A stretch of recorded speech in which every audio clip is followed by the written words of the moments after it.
Allah berjanji di dalam Al-Quran, siapapun yang beramal soleh, ya, orang yang beramal soleh, laki-laki ataupun perempuan, ya, selama dilakukan karena Allah, fala yuhyiyannahu hayatan thayyibah, maka Allah akan merubah kehidupannya menjadi lebih baik lagi.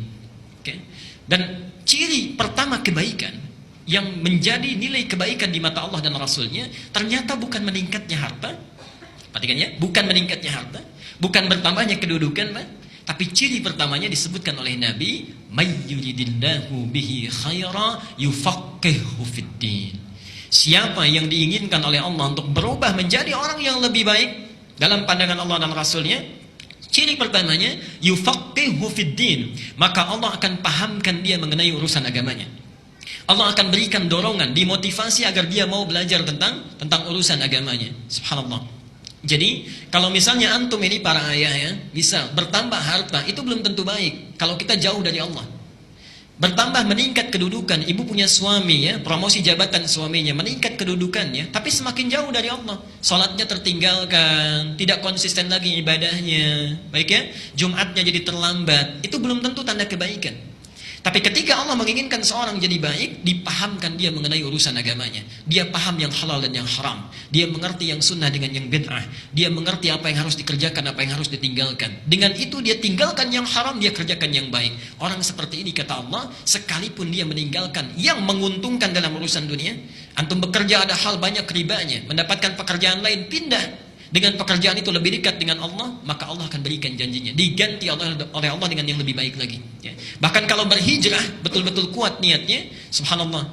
Bapak misalnya Pak punya pekerjaan ya, di kantor gajinya misalnya sebulan 10 juta, tapi sholatnya terlambat. Dengan sebulan gajinya 1 juta, tapi sholatnya lancar, pilih yang mana? Saya tahu akan pilih 10 juta sholat lancar gitu ya. Cuma dua aja pilihannya.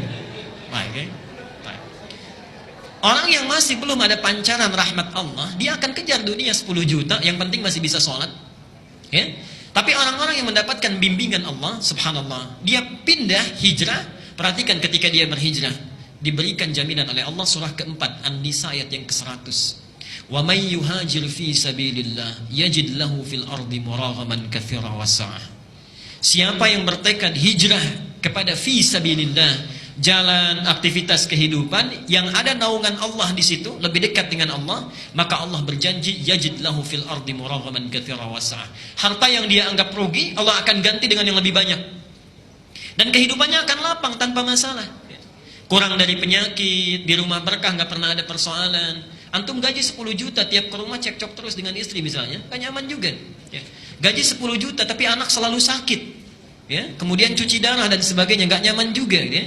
Tapi Allah bebaskan dari segala hal yang bisa mengurangi dalam kenikmatan hidup kita. Nah, yang terakhir, ini sebagai motivasi juga, tidak cukup sampai di situ, itu baru dunia. Baru dunia. Jadi bayangkan, menuntut ilmu itu, ketika kita jalani dengan baik, kata Rasulullah, ini pertanda kebaikan. Yang kedua itu baru dunia. Lihat akhiratnya, lihat akhiratnya. Langsung disebutkan di 4 kitab hadis utama. Al-Bukhari kita temukan, baik ya, di Adabul Mufrad, nomor hadis 746. Muslim kita temukan, Sahih Muslim nomor hadis 1389. Di At-Tirmidzi Al-Jami' As-Sahih ya, Al-Jami' As-Sahih atau Sunan At-Tirmidzi nomor hadis 2682. Dan yang terakhir di Ibnu Majah, ini yang paling lengkap, nomor hadis 219. Perhatikan kalimatnya. Man salaka tariqan yaltamisu fihi ilman sahhalallahu lahu tariqan ilal jannah. Subhanallah. Siapa yang menyiapkan dirinya, berangkat dari tempat dia tinggal, menuju satu tempat untuk belajar dari sebagian tuntunan agamanya, sekalipun hanya sedikit saja, maka Allah akan ringankan, mudahkan langkahnya menuju surga. Sahhalallahu lahu tariqan ilal jannah. Ibu dan bapak sekalian, saya tidak henti-hentinya mengingatkan, hadis ini diambil oleh seseorang yang menempuh jalan dari Madinah ke Syam. Syam di Syria, yang jaraknya kalau pakai bis itu sehari semalam. Ini beliau berjalan, tadinya pakai kendaraan, dalam riwayat disebutkan unta, tengah jalan berjalan kaki. Bayangkan, jalan kaki itu dari Madinah sampai dengan Syria hanya untuk mendapatkan satu hadis ini saja. Sampai di tempat yang dituju, ditanya oleh sahibul hadisnya, yang punya hadis, "Indaka haja ukhra?" Anda tidak punya keperluan lain? Apa jawabannya? La faqat uridul hadis. Tidak, saya hanya menginginkan satu hadis yang saya dengar orang lain tidak memilikinya kecuali Anda saja. Jalan kaki hanya untuk mendapatkan hadis. Disebutkanlah hadis yang tadi.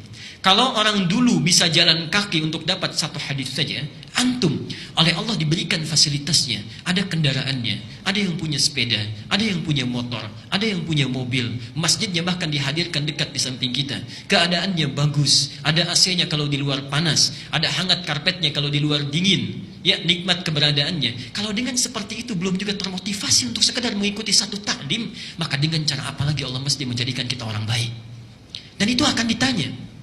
Saat antum punya rumah tetangga, jalan kaki ke sini, antum punya mobil, punya motor tidak digunakan, padahal bisa saat itu dilakukan, satu saat akan ditanya.